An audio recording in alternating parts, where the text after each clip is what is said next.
In our last episode, we finally found a way into Vault 87, either by having Joseph repair the terminal that opened the back door, or by traveling through Murder Pass. There we discovered a horde of super mutants, and not easy ones either. Super mutant masters and overlords. What were super mutants doing in Lamplight Caverns? Both paths lead to Vault 87, but they come from different directions. We'll start by exploring Vault 87 from the direction of the back door. The back door opens up into a small reactor room, and we'll leave it by opening a door to the south. This leads us to some sort of maintenance room. We see large tape reels, some primitive data storage devices, windows that have no better view than the rock wall of the cave, and a terminal on a table next to a Stimpack cementats and a safe. This terminal is Peter Stevens' personal journals. Peter Stevens, Technician Class 3. Inside we find 7 entries. In the first, AO1, Data Corrupted. Oh great, so they don't all work. In the next, 06AO2, I don't know what to do. My Jason, my little boy, he's gone. My wife won't talk anymore. She just sits in this godforsaken sublevel and stares out of the window at the rock wall as if looking across a sunset meadow or a lazy summertime lake. Jason was my life. He was my joy, my meaning. Now all of this work seems pointless. This was a mistake. Better we had all died together outside than inside this permanent tomb. I'm scared. In the next one, 06AO3, Data Corrupted. 06AO4, Data Corrupted. But in 06AO5, nothing has meaning anymore. Every time I'm in the outer tunnels, I swear I can hear children's laughter. The Vault Doctors say it's just my mind compensating for the loss of Jason, but I know I'm not crazy. They gave me new pills, but pills are for crazy people. I refuse to take these pills. I am not crazy. Why bring up kids in a hellhole like this? Why? This is a pointless existence. And suddenly the pieces click together. The children's voices he heard outside the vault were the voices of the surviving children living in Little Lamplight. Peter wasn't crazy. He really did hear children play. And the legend that one of the Little Lamplighters told us now begins to make sense. They said that the original Little Lamplighters tried to knock on the door of the vault to be let in. But whomever was on the other side of that door said, "You're already dead." That person must have been Peter. And it wasn't some sort of threat towards the children. He thought he was talking to Jason, the ghost of his dead son. That's why he said, "You're already dead." 06AO6, Data Corrupted, but in the final one, 06AO7, can't stand the sounds anymore. Take the pills, they say. Why take them? I am not crazy, I am not crazy, Jason's laughter. No family, gone forever, stuck here forever, eternity, and I am sane, I am me, I am forever. Oh, Peter Stevens, poor guy, driven mad over the grief of losing his boy. I can't even imagine. We don't find an option in the terminal to unlock the nearby average locked box safe. So we gotta pick it, and inside we find some money and ammo. We see a toy car on top of the safe, and the fact that we now know Peter had a son gives this toy car some tragic significance. There are bobby pins in a suitcase nearby, ammunition in a nearby filing cabinet, and a pre-war book in a suitcase by the door. To continue, we need to open a door to the south that at first appears to be blocked with scrap and salvage. We arrive in a hallway. There's a path to the east that goes upstairs, and a door to the south. Opening the door to the south. Oh, hello. Okay, we got a mannequin here. Wonder why. Maybe Peter put this here. In the box at the feet of the mannequin, we find some whiskey bottles, a lot of empty whiskey bottles, and a copy of Nikola Tesla and Jew. Okay, so this must have been placed here by Peter. He was a mechanic, hence the book, and he was grieving the loss of his son, hence all the whiskey. The path behind the mannequin is filled in with rocks, so we can't go this way. So turning around, we can go down the eastern hallway. At the end of the hallway and at the top of the stairs, we find dismembered skeletons and chunks of gore scattered across the floor, and blood spattered all over the walls. What happened to these vault dwellers? But this is a familiar sight. Turning right, we can go south down the hallway and open the door to arrive at the other entrance to Vault 87, the one we would have arrived at had we come from the direction of Murder Pass. This is the scene we saw at the end of that path, which means we've explored everything to the south of here. So to continue, we travel north through a doorway into another storage room or data storage room. We find more human body parts just scattered all over the place. There are lots of containers, but while we're looting them, we get interrupted. Super mutants! Holy cow! 2 super mutant overlords! And they were fighting rad roaches.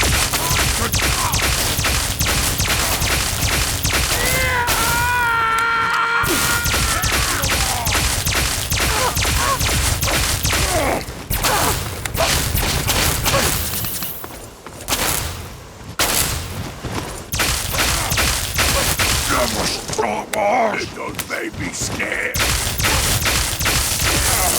Good grief! So super mutants got into Vault 87. Could this explain what happened to the dwellers here? Why we find their skeletons and their bodies? The super mutants must have treated Vault 87 like a can of tuna. They just cracked it open and found fresh meat. And in the western corner of this room, holy cow! How many skeletons lie here? But these look ancient. Is this where the super mutants disposed of the bones of the people they ate? Or could they have died a long time ago and been placed here by the original vault dwellers? Against a wall, we disturbingly find a teddy bear. We can take this to give to little Marie. And when done looting, we can continue through a door to the north.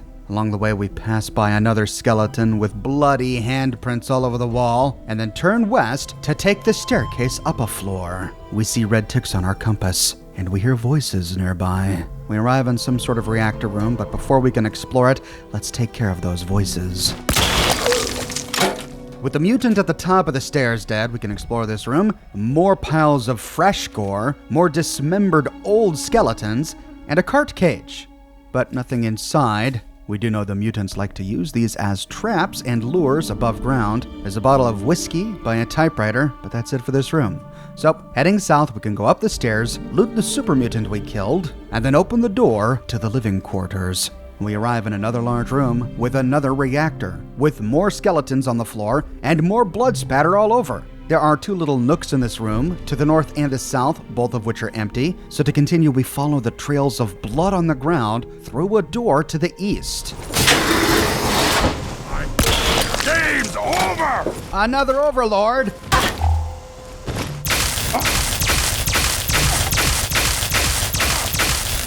Shibbity crickets! Good grief. I hate overlords. Moving east, we can go up the stairs, pass by more ancient skeletons and piles of blood. Hello? All of you!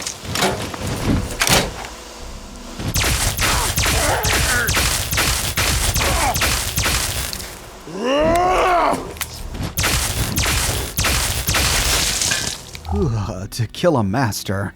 Back to the staircase, we can take it all the way up to the next floor, where we enter the vault atrium. There are bloody super mutant gore bags hanging from the ceiling above. We can move in a clockwise fashion. The first room to the left has a bunch of busted terminals, a small amount of scrap. We do find a pile of darts on one table. Back to the atrium, we see more shopping cart cages around a pillar, and then... I hear something! Ow! Game's over!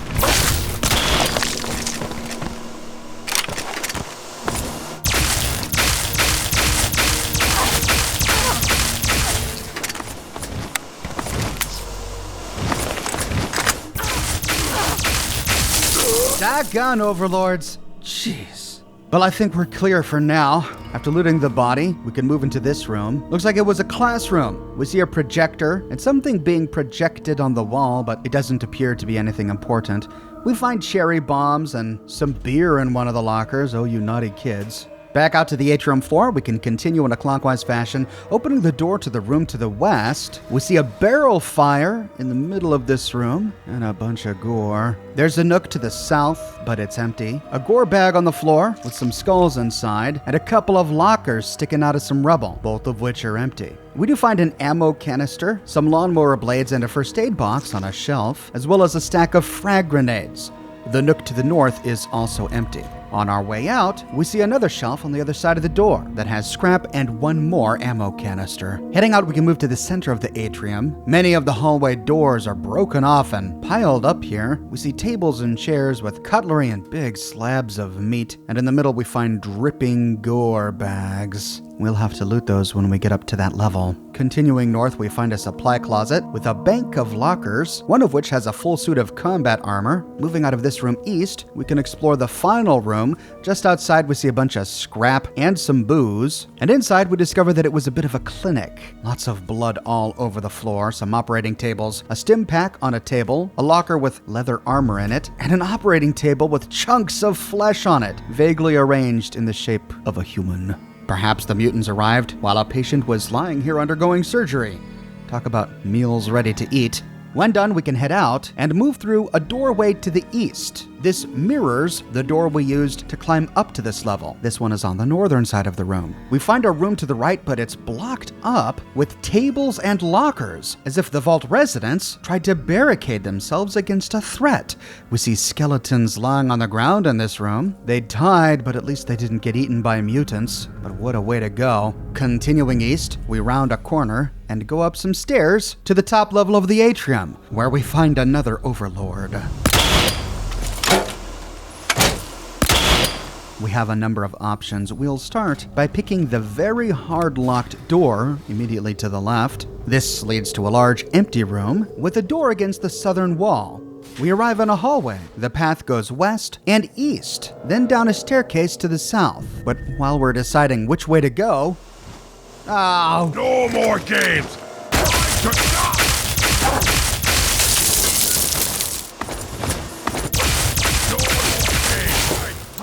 Gonna blow!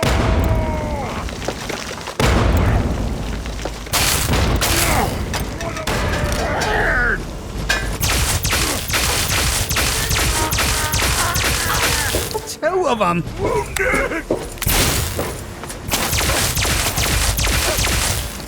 Ah! Wounded!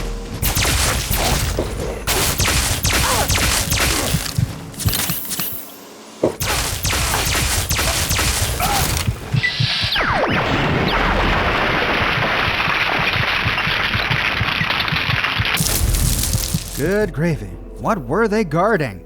To find out, we can head down the now blood-covered staircase to the very bottom, and we arrive in a supply room. Here we find an engineering station on a table against a wall. Vault 87 engineering section employees only. We find 6 entries. In the first, service issue entry Vault 87-002, maintenance code RL00 green, issue dormitory water dispensers, outputting water with a foul aftertaste. Engineer Daniel Coster. Fix notes: the water filtration system, the reclaimer, was adding a bit too much chemical rebalancer solution in the process. This gave rise to a buildup of alkalines in the water. I've checked with the medical section, and the water shouldn't pose any health threat. The taste should return to normal in approximately 4 days. In the next one, 003, code RL04 red, issue reactor spikes, sectional power outages. Engineer Daniel Coster. Fix notes: for the last 5 weeks, we've had periodic interruptions to the power grid.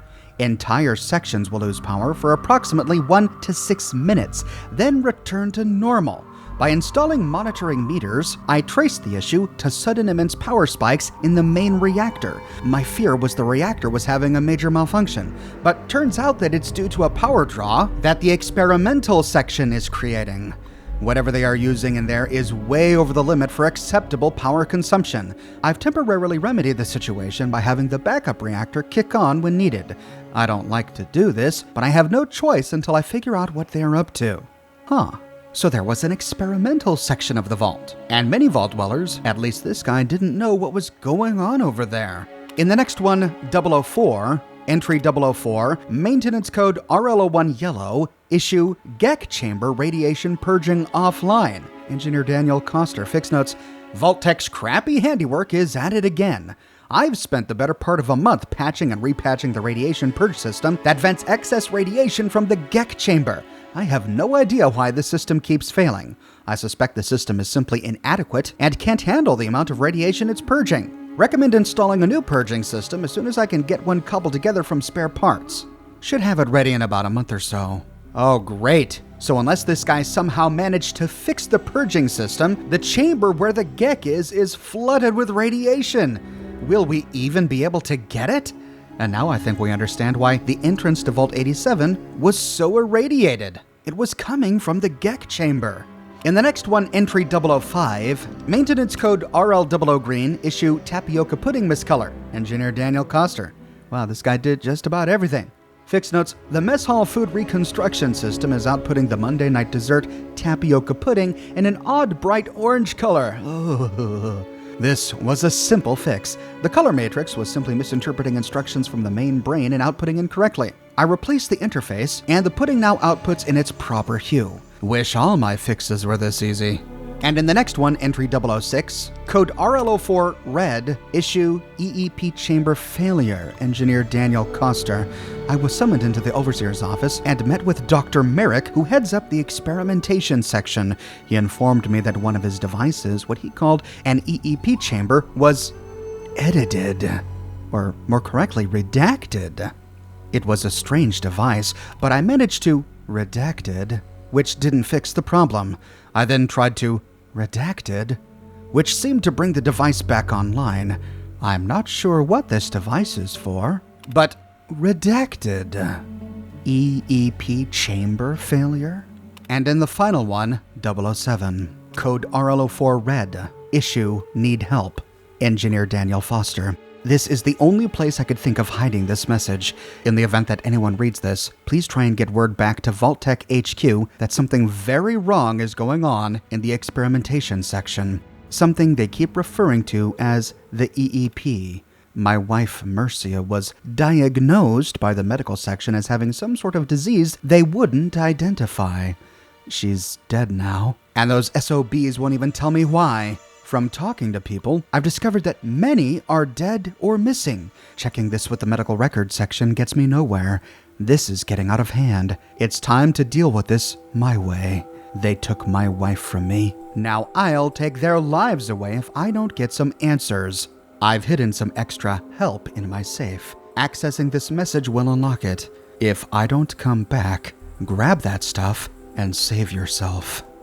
So his wife was diagnosed with a disease and quickly died? And other residents of the vault were either dead or went missing?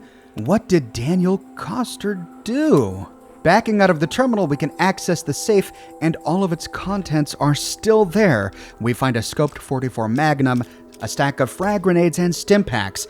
So Daniel never came back to his safe to retrieve the stash, which means he failed. Whatever he was planning, it didn't work. Or perhaps he succeeded, but died in the process. But what did he try to do? And what exactly were the scientists in the experimentation section doing? What is this EEP? After looting a number of lockers and containers down here, we see that it's a dead end. So, heading back upstairs, we can continue west to finish exploring this upper atrium level. Passing the door we came in through, we could open the door to the right, which again leads back out to the atrium, but we find another mutant.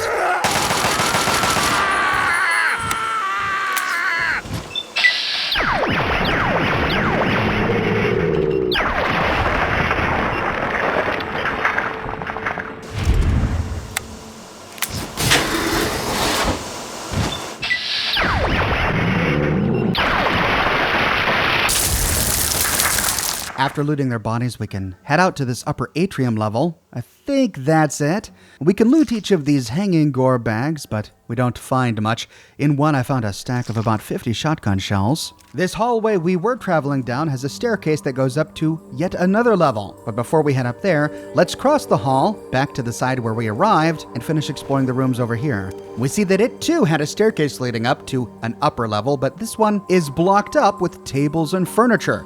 More evidence of some sort of conflict here in the vault before everybody died. Moving east, we find a bathroom to the north. Nothing in any of the stalls or urinals, and the lockers are all empty. So heading out and moving east, the final room on this section is another bathroom to the north, a women's bathroom. We find a skeleton in one of the stalls, but that's it.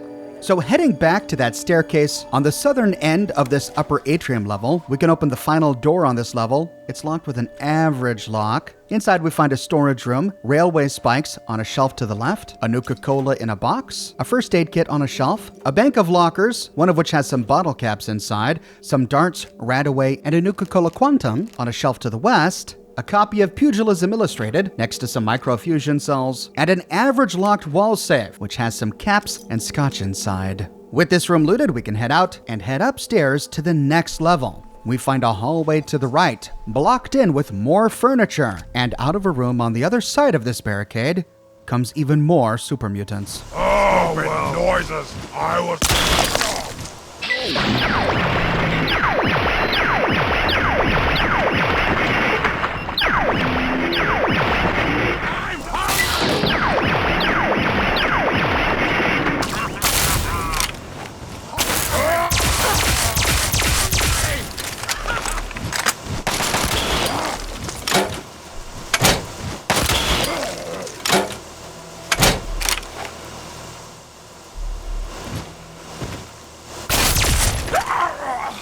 Whew, hope that's it for this level. Moving west, we see a path to the south, and then a path that wraps around to the east. Heading south first, we begin to pick up rads. But this section of the hallway is completely caved in. Something happened deeper in this vault that caused high levels of radiation.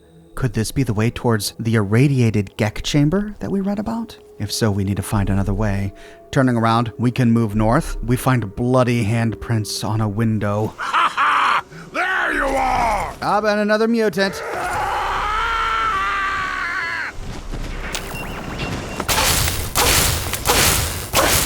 Ow!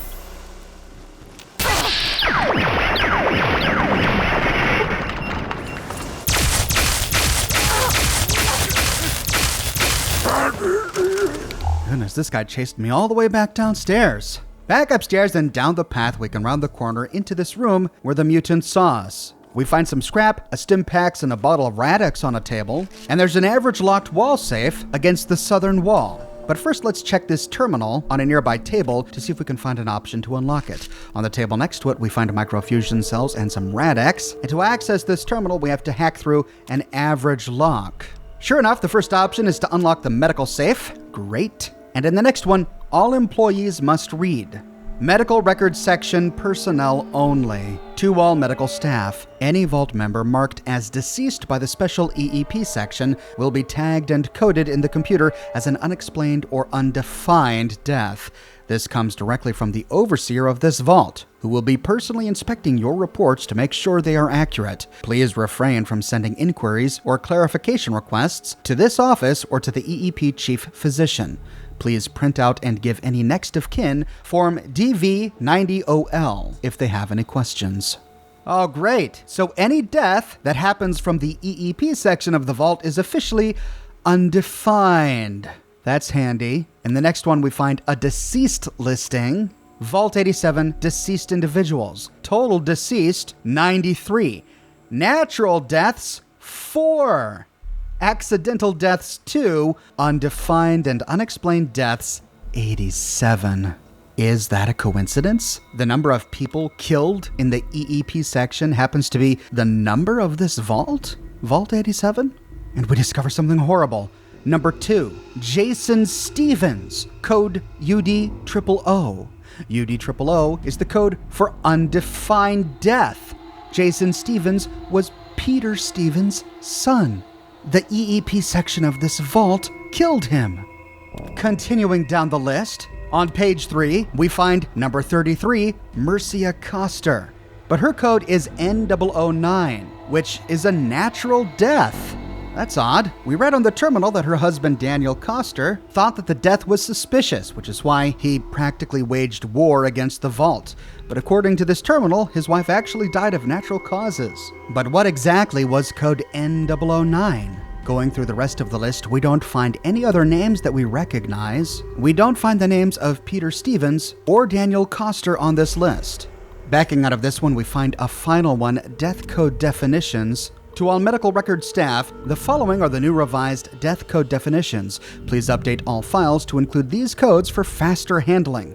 Note that criminal deaths/suicides are never listed in these files as such. They must be listed under a code A008 in accidental deaths as per Vault-Tec mandate.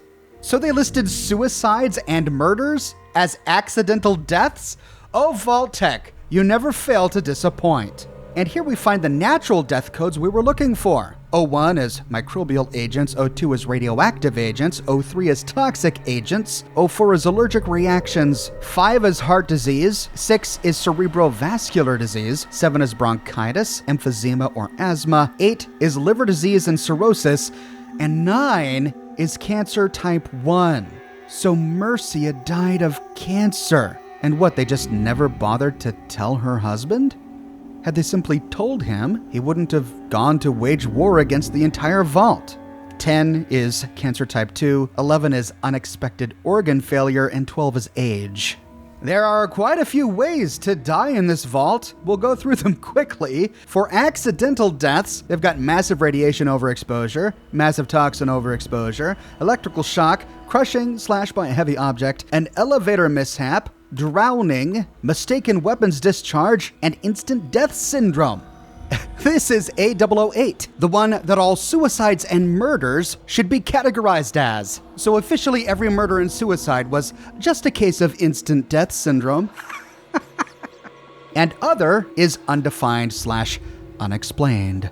This one is the one for most of the dead vault residents. Remember, there were only 4 natural deaths and 2 accidental deaths. The 2 accidental deaths were Marianne Hansey, and matching up her code, we see that she died to electrical shock. The other one was Truman West, and matching up his code, we see he died to a mistaken weapons discharge. Then for all of the natural deaths, we've got Paulina Day. She died of old age. Mercia Coster, Daniel's wife, as we already learned, she died of cancer. Bennett Faust, he also died of cancer, but cancer type 2. And finally, Eve Greenwald, she also died of old age. So all the normal deaths in this vault are perfectly rational. 2 cancer deaths, 2 old age deaths, a few accidental deaths related to basic vault operations, and exactly 87 undefined and unexplained deaths that came from the experimental section.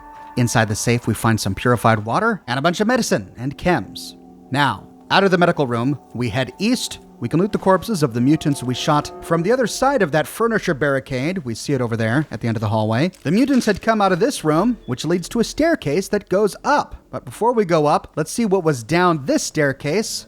Oh, and we see that it just leads to the other side of that upper atrium level that was blocked in with furniture. Okay. So turning around, we can go through the other door on the other side of the barricade and head upstairs to yet another level of this vault. We pass by more skeletons and body parts on the floor, and at the top of the stairs, we go through a door to the experimental test labs. We arrive in a hallway bathed in red light. We see a door to the right, and opening it,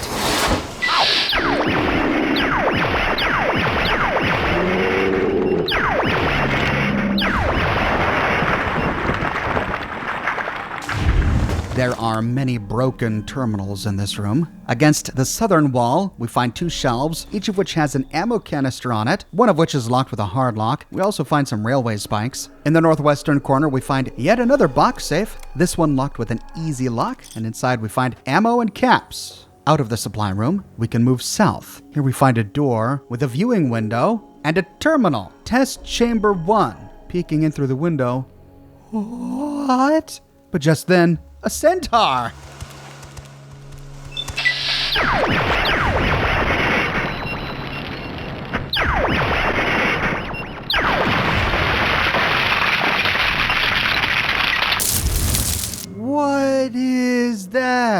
Accessing the terminal. FEV Test Chamber 01. Authorized personnel only. Chamber status check. Error. Chamber offline. Code 9887YU. FEV reserves. FEV tanks depleted. Heading inside, we can examine the failed FEV subject. And it's wearing a Vault 87 jumpsuit. Super mutants didn't invade the vault. Super mutants came from the vault. The 87 undefined deaths we found in the terminal were vault dwellers who had been killed by Vault-Tec scientists who had been experimenting upon them with FEV.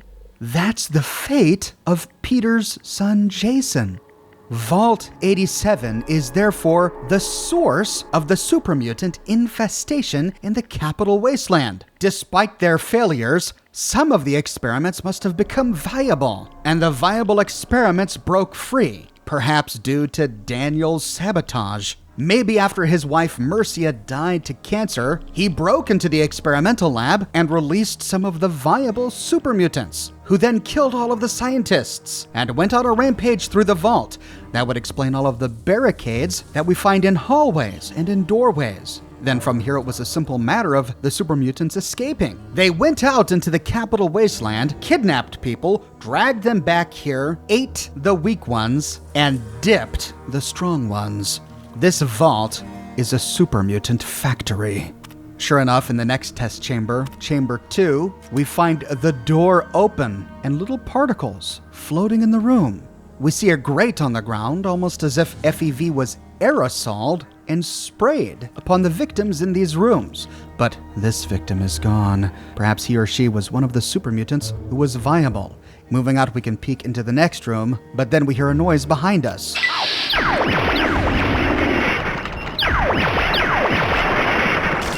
This was test chamber number 3. Opening the door, we again find it empty. Another viable escapee, perhaps. Rounding the corner, we can go into the room with the mutant we just killed. This was test chamber number 4. And lying on the ground dead next to the super mutant we killed is another failed FEV subject, also in a Vault 87 vault suit. Continuing north down the hallway, we find 2 more rooms, neither of which have terminals outside. The one to the left is blocked up with more furniture. We can't get in, but we see a couple of human skeletons back there. Another case where they barricaded themselves into their own tombs. And the door to the right leads to another medical lab. We find data storage devices and a bunch of operating tables. One has a first aid kit on top. We see a bank of lockers to the south. And on a table, we find the Chief Physician's Terminal. Vault 87 Chief Physician's Terminal, Dr. Wayne Merrick. We find 5 entries. In the first, entry 87-34-190, the latest subjects in the Evolutionary Experimentation Program, EEP, are showing some promise after only a single exposure to the modified FEV. We are currently testing 5 subjects, 2 males and 3 females. Each one of them is under 24-hour observation as usual. We hope to have a breakthrough in this strain as the continual pressure from Vault-Tec and the military at Mariposa is becoming most bothersome. So if they were conducting experiments upon vault dwellers in this vault, but at the same time were being pressured by Vault-Tec and the military at Mariposa, then the only explanation is that the residents of this vault were interred before the bombs dropped. In the next one, 34-22-4, incredible results. After only 3 days, subjects B440, B164, and D624, all our female specimens, are all exhibiting a unique change. Their bodies are undergoing severe physical changes, losing most of their visible female indicators and transforming into an almost asexual state. They are also seeing increased upper body strength and muscle formation in line with males. Similarly, subjects C376 and A541, our male specimens, are losing most of their visible male indicators and taking on the same asexual state as the females. It seems that the FEV wishes to level the playing field and start with a clean slate as it works. Well, this is something we learned from the lieutenant during the events of Fallout 1. The Master might not have known it, but the Lieutenant knew that super mutants couldn't reproduce. And it was more than just impotence. According to this terminal, their very physiology changed to remove their organs. And the next one, 34-23-3, We've had a minor setback. Subject B440, Mary Kilpatrick, is now deceased. According to my autopsy, she died of a massive loss of brain function and was unable to sustain her basic bodily needs.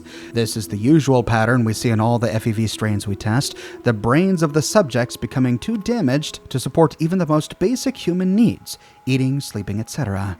So far, all other subjects are nominal and continue to exhibit physical changes. This confirms what we deduced after reading the medical terminal. Mary Kilpatrick was indeed listed as an undefined death, and we learn here that she was exposed to FEV. So all 87 of those undefined deaths died as lab rats.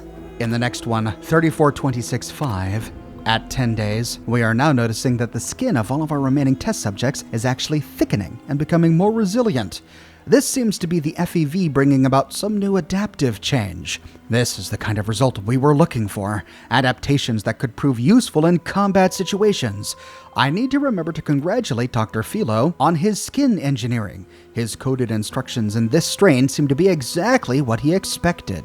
So the scientists here at Vault 87, working for Vault Tech, were altering FEV in their own way, separate from the scientists at Mariposa and the scientists in West Virginia. Perhaps this can explain why the Capital Wasteland mutants are so very different, both in temperament and appearance, compared to the West Coast variant. And in the final one, 3433-5, once again I've hit that damn wall. At 14 days, all of the test subjects began to exhibit severe bouts of rage and anxiety, so much so that they were a danger to my team and this facility. I had no choice once again but to order them to be destroyed. It pains me every time we do this. The same cycle has been repeated in every strain we test. We always see superior physical adaptations, but the mental changes are their downfall. Well, they never did solve the intelligence issue. Despite being able to use complicated laser weapons, these Capital Wasteland supermutants are still pretty dense. After looting a Med-X on a table, we can head out and move north down the hallway. Here we find a split, a path to the northeast with more rooms, and a path to the northwest. But You over there.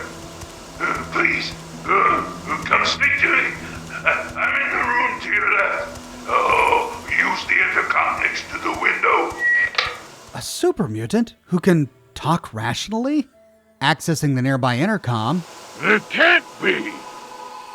Either you are quite real. I am going quite mad. Could you actually be a pure human? I am indeed, but I have no time to discuss these matters. Yes, you do appear a bit hairy, and you obviously didn't come into the depths of this place to chat with me. You're kinda weirding me out. I've gotta go. No, please. I haven't had a civil conversation all my life. Don't go.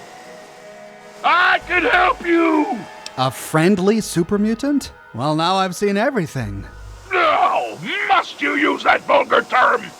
Yes, I was born in the FEV chambers, but a supermutant I certainly am not. I prefer the term metahuman. Suits me better, don't you think? Give me one good reason not to kill you. What's the matter with you? I assure you, I'm unlike the others in this dank place. Well, then what are you? Me? You care who I am? Forgive me. I'm not used to pleasantries. I'm more used to grunts and being struck about by the others. My name's Fox. I've lived in this cage all my life. Sorry, I've got more important things to do. Very well. If this is what is to be expected from interacting with humans, then I'm likely better off in here than out there amongst you. With that, we lose Karma. But we could always talk to him again. Back so soon? What is it now?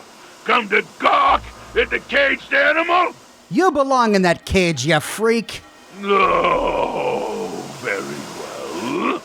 I was hoping my first encounter with a human would have proven more beneficial. I'm saddened that I was mistaken. Or we can say, very well. You were saying? I appreciate your understanding. I'm used to your kind being less cordial. My apologies. I appreciate your understanding, and your tone leads me to believe you are a reasonable person. Perhaps we can use this moment to help each other rather than fight each other. Fox, eh? That's quite an unusual name. It was taken from a historical entry in the computer. The name comes from a man who was willing to fight and die for what he believed in. I felt it was appropriate, given my circumstances. He is, of course, named after Guy Fawkes. It's amazing how well you can speak. I suppose it is. When my captors placed me here, they were too stupid to realize this room contained a working terminal. I've spent all my life teaching myself to read and speak based on the information stored on the vault's mainframe. Ironic, isn't it? Surrounded by the world's history, and yet my world consists of this tiny room. We can pass an intelligence check to say how ironic that the others consider you a mutant of their kind. Yes, indeed it is ironic. Forgive my astonishment, but I hadn't expected to meet someone with such a learned outlook of these things. It is a pleasant change. Why have you been imprisoned? Because I'm a curiosity, an anomaly. They don't know why I'm different than they are, and I think it fascinates them. All the locked rooms in the medical wing contain failed experiments that they created. How come they've kept you alive?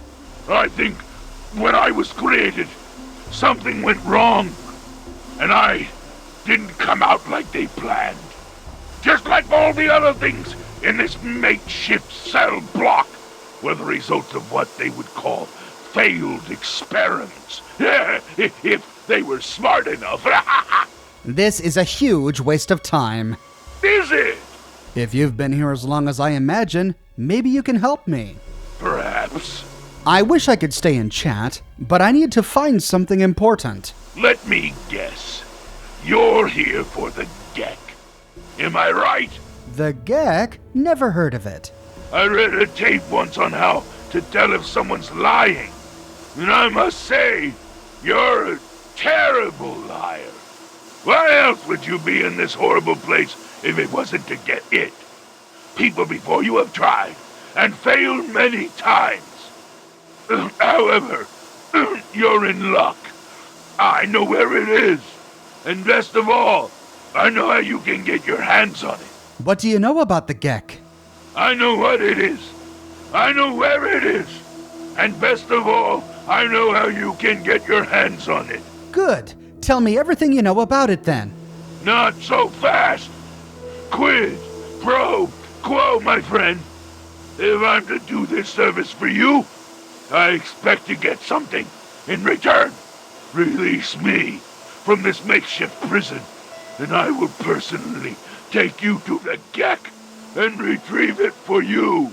How about you tell me all you know, and I don't paint the wall with your brains? What is it with your kind? This is why the bombs fell, you know. I have no reason to tell you anything. You kill me, you get nothing. So what's the point? Let me out of this place, and I'll retrieve the Gek for you. Why would you help me? Because you can help me. Let me out of this place. I can't take it anymore. I can't even recall how long I've been here. Take me with you, and I'll retrieve the Gek for you. I'm not worried. I can mow down whatever's in my way. Unless your weapons can destroy radiation. I'd say that will prove difficult. Why would I have difficulty getting the Gek? The chamber in which the Gek resides is absolutely flooded with radiation. It's unlikely you'd survive very long. Myself, on the other hand, have surprisingly inherited a useful trait from my fellow meta-humans. I am highly resistant to radiation. Let me out of here, and I will place the Gek safely in your hands. How do I know you won't run the second I get you out? There's no way to prove it. You just have to take my word for it. I've already helped you by warning you about the radiation. Take that as a gesture of good faith. So, what do you say? How do I get you out? At the end of the hallway, to your right is a maintenance room. Inside, you'll find the fire control console for the medical area. Trip the alarm on it, and I'll be able to get out. Oh, a word of warning, though. Tripping the console activates a failsafe and will open all the recovery rooms in the medical area. So, what do you think? Can you do it? Sorry, I have to get going. I don't have time for this. So, be it. Take your device and leave me here. It's what I expected. When you give up because you can't get the Gek and you realize your mistake, you'll be back. And we lose karma. Or we can say, okay, Fox, you've got a deal. Glad to see you are a sensible person. Now, get me out of this place. I can't stand it anymore. Do you know what the Gek does? We can discuss this later. Right now, concentrate on getting this door open. What do I do once I trip the fire control console? I'll stay here until you've cleared a path to me. So just be careful. Some of these failed experiments are quite nasty. I have to go now. It is my hope that we will speak again soon. Peering through the window, sure enough, he is a super mutant. He appears to be wearing a vault suit. We find a wall-mounted terminal nearby. He's in isolation room number 5. If we hack this terminal, we find a few options. We can identify the specimen. He's subject D624. And we can choose to terminate the specimen. If we do, fire flies out of a wall and kills him. If we choose this option and then use the terminal to try to unlock the door, we get a message, lock error. Call for service, so we can't enter this way. But let's not kill him and instead explore these other isolation rooms. We'll start by moving west. We see an empty room right next to his, and it's not locked. We can head inside, but there's nothing here. The occupant must have long ago left. Back to the hallway, and across the hall, we find another isolation room. There's a gore bag in here, but nothing of interest inside the room. Back to the hallway, and then west, we find a staircase leading up to another floor. Okay, since this leads away from the isolation rooms, we'll turn around and finish exploring this floor first before we move up. Turning around and passing Fox's room, we can round a corner to the north. We see an isolation room immediately to the right. Peering through the window, we see a bunch of corpses. This is isolation room number 1. If we hack the terminal, we find all the same options we find on Fox terminal. If we identify the specimen, we see that it's subject B164, which is strange because there's more than one corpse inside. Therefore, I think we can conclude that the specimen number was for the pre-war Vault 87 resident, but after the war, the super mutants have been using these isolation chambers to store their captives from above ground. We can again choose to terminate the specimen, and fire flies out of a nearby vent. There are 3 corpses in here. In the game files, we find cut content that explains that these 3 people were murdered by another person, whom we'll meet in a minute. Back out into the hallway and continuing north, we find another room to the left. Inside, we find a dead centaur. This is isolation room number 4. If we hack the terminal, we find all the same options. If we identify the specimen, we see that it's B440. And if we unlock the door and head inside, we can loot the corpse. We just find a baseball glove and a carton of cigarettes. There's nothing else in this room. Out and continuing down the hallway, we find another isolation room, and peering through the window, we see another centaur. This is isolation room number 2. The terminal has all the same entries. We discover that this specimen is A541, and we can terminate him. If we go inside, we see that the room is completely empty. Back out to the hallway, we find the final isolation room. Peering in, we see a man standing behind his door. His name is Sid. This is the guy who killed all the other people in the other room. The Fallout 3 official strategy guide tells us that Sid here lost all of his rational thought as a result of his situation, which caused him to go mad and kill the other captives with him. The super mutants interpreted this aggression as Sid being one of the stronger captives. So instead of eating him, they put him in isolation to turn him into a super mutant. After hacking the terminal, we see his identity is C376. We could terminate him here if we want to. And inside, aside from his body, we don't find anything. But there is another way to get all of these doors open. Heading north to the end of this hallway, we can turn right and open a door into the final room. It's guarded by super mutants.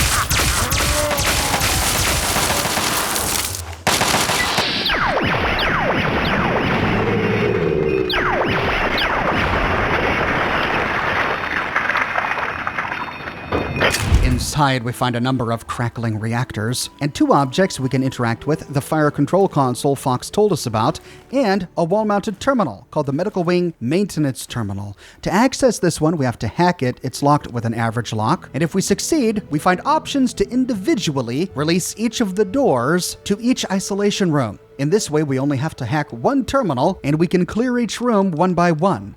Or we can do as Fox suggested and activate the nearby fire control console. You've accessed the Vault 87 Medical Wing Fire Control Console. Once activated, the fire alarm can't be canceled. We can do nothing, or we can activate the fire alarm. With that, the alarm begins to blare, and if we left all of the occupants in this wing in their isolation chamber, they begin to walk outside. We see Sid walking down the hallway, and he starts a fight with the centaur that was in the other isolation room. If we help Sid here, he turns hostile. Well, he did go mad, so I suppose we had no choice but to put him down. Heading all the way back to Fox's room, we can watch him walk out. Finally! Freedom! True freedom! Ha ha ha! I cannot thank you enough for this gift.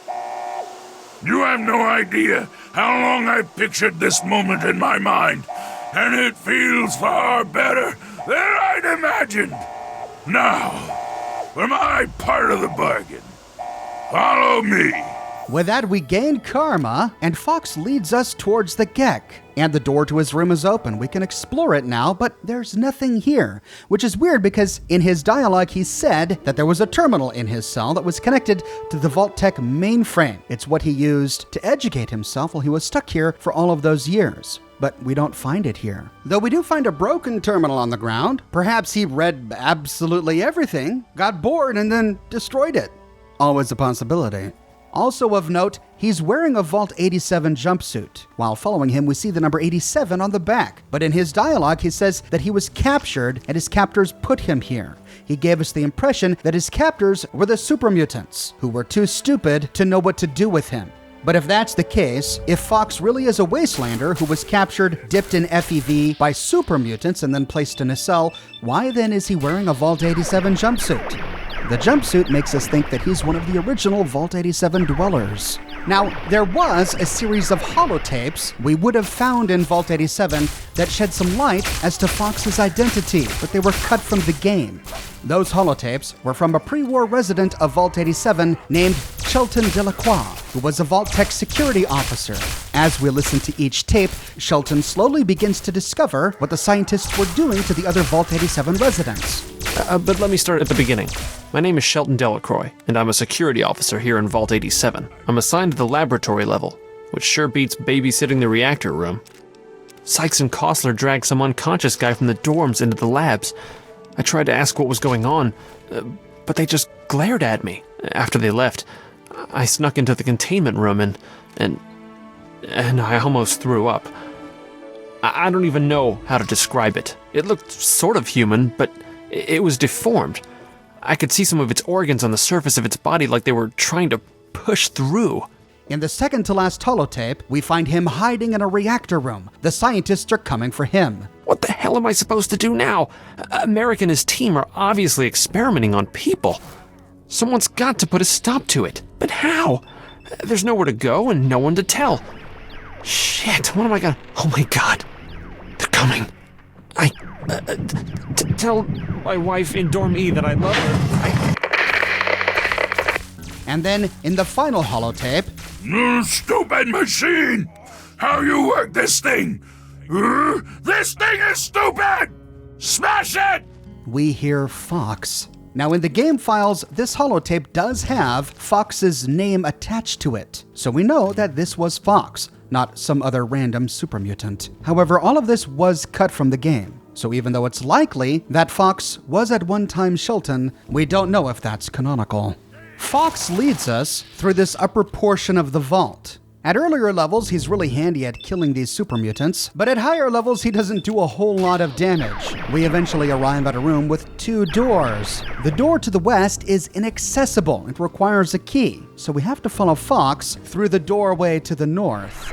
This is a good opportunity to talk about a terminal that was cut from Vault 87. It's the Overseer's Terminal, and it does answer a few questions for us. In the Overseer's Terminal, we learned that Dr. Wayne Merrick, the scientist in charge of EEP, had Vault-Tec set up this vault for him. And Vault-Tec was able to get the FEV research from both Mariposa and West-Tec on the West Coast transferred here to Vault 87. In that terminal, we learned the Overseer's thoughts on Daniel Koster. The Overseer admired Daniel as being an excellent maintenance chief, but he was wary of Daniel because Daniel was, quote, honest to a fault, a character trait the Overseer worried would become a problem later when he had to reveal to Daniel the nature of the experiments going on here.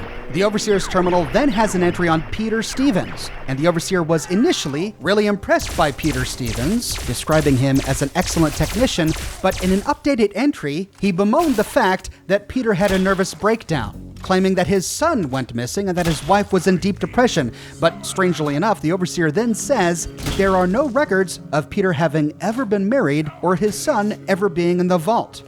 And I think this may explain why this terminal entry was cut from the game, because in the medical terminal, we found his son Jason's file. We know that he was experimented upon with FEV, though we do get a hint as to his potential fate. The Overseer ends by saying that he had Peter taken to the test labs for observation and sedation if need be. And from this cut terminal, we learn why the entrance to Vault 87 is so radioactive. It received a direct hit from one of the nuclear bombs that devastated the capital wastelands in the Great War of 2077. So according to this cut terminal, the radiation didn't come from the Gek room, but instead is left over from that nuclear detonation. But again, since this terminal was cut from the game, we don't know if this is canonical, whether or not Vault 87 was directly hit by a nuclear weapon. At length, Fox leads us to a large room with a working terminal inside. He continues through a door to the north, but he will wait for us, so we can go back into this room to read the terminal. This terminal is the Lab Technician Terminal, locked with an average lock. If we hack it, we find an option to unlock a storage room door, and we find 3 notices. And the first, 009, attention all lab technicians. The A-level storage room has been restocked with rad suits and other radiation dampeners. We were able to bring these up from deep storage for immediate use. Please only take what is needed. There is no need to hoard these items. There is plenty to go around. And to lock the door after you're finished. All right, so I think we know what to expect inside the storage room. Then in Notice 012, the radiation expulsion ducts from the Gek chamber are once again venting radiation directly into the area due to faulty seals. These seals must be properly maintained and checked on a daily basis. There is a clipboard with the maintenance checklist that you must initial when the check is complete in the main laboratory. Any lab technician skipping their check will be held accountable for their inaction. So again, we read that the Gek chamber is flooded with radiation. But what is the source of that radiation? Is it all coming from the Gek? If so, wouldn't it be rather dangerous to hold it? And the next one, 018, Dr. Merrick has ordered the latest test subjects in the EEP to be terminated and then disposed of.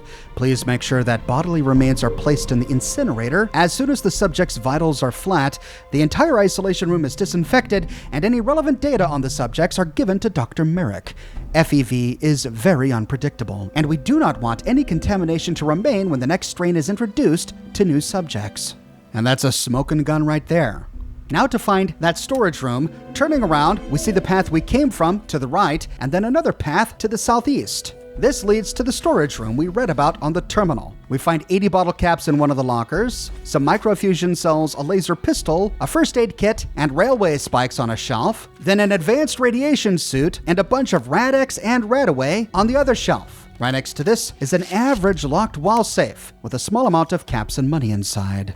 Heading back to the room with the locked door that required a key, we can take this opportunity to loot the gore bags that are hanging from the ceiling. The door is still locked, however, so to continue, we have to go all the way back to where we left Fox. The terminals in this room were all busted, so moving forward, we can continue down the hallway and then through a southern door to kill more super mutants.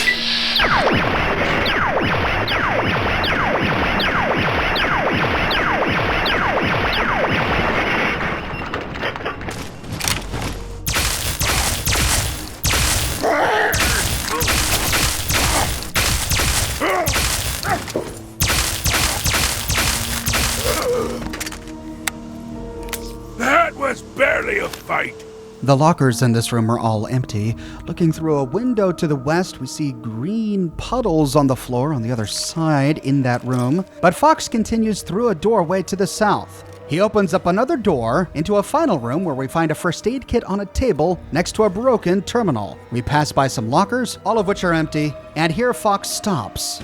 Okay, you stay here.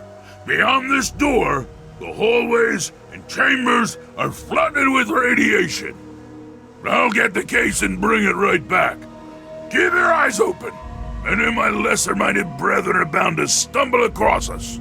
With that, he opens the door into the highly irradiated Gek chamber. We could stay back, or we could follow him inside. If we do, he walks into the containment chamber, activates the Gek storage, and takes it. Or, of course, if we don't have Fox, we can go into the room ourselves, activate the Gek container ourselves,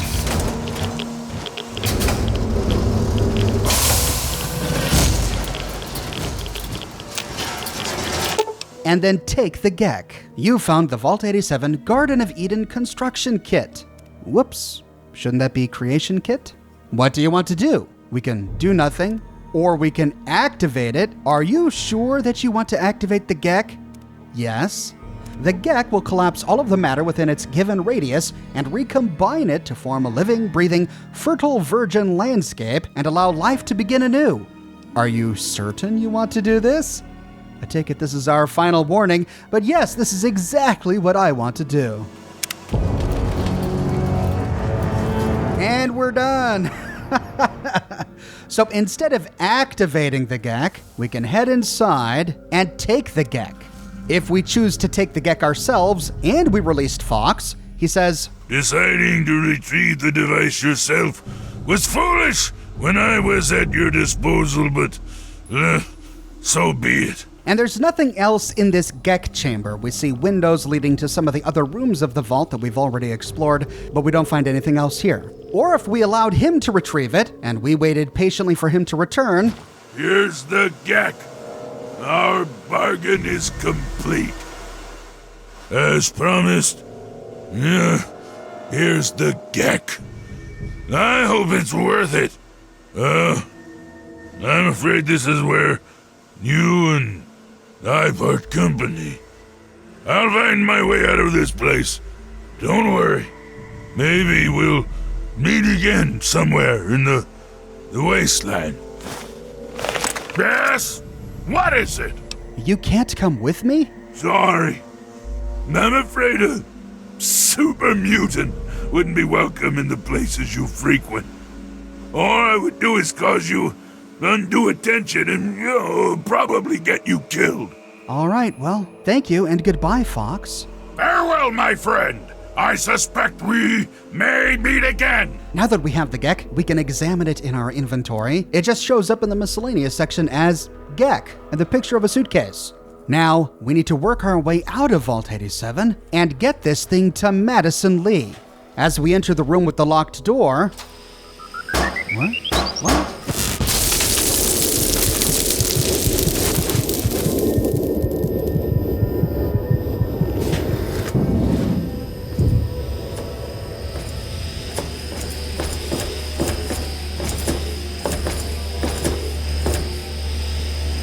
Objective is secured, sir.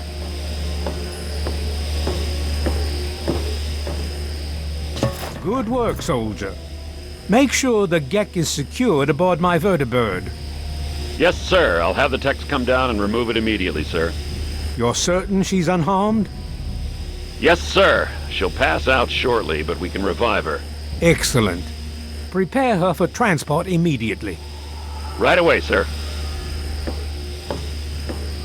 Colonel Autumn? But we saw him die. He's the one who murdered Janice Kaplinski at Project Purity. He was standing right next to our father when everyone in that room died to radiation. How did he survive?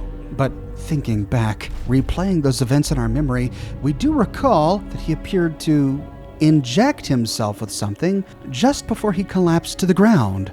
Could whatever he injected himself with have saved him from the radiation that killed our father?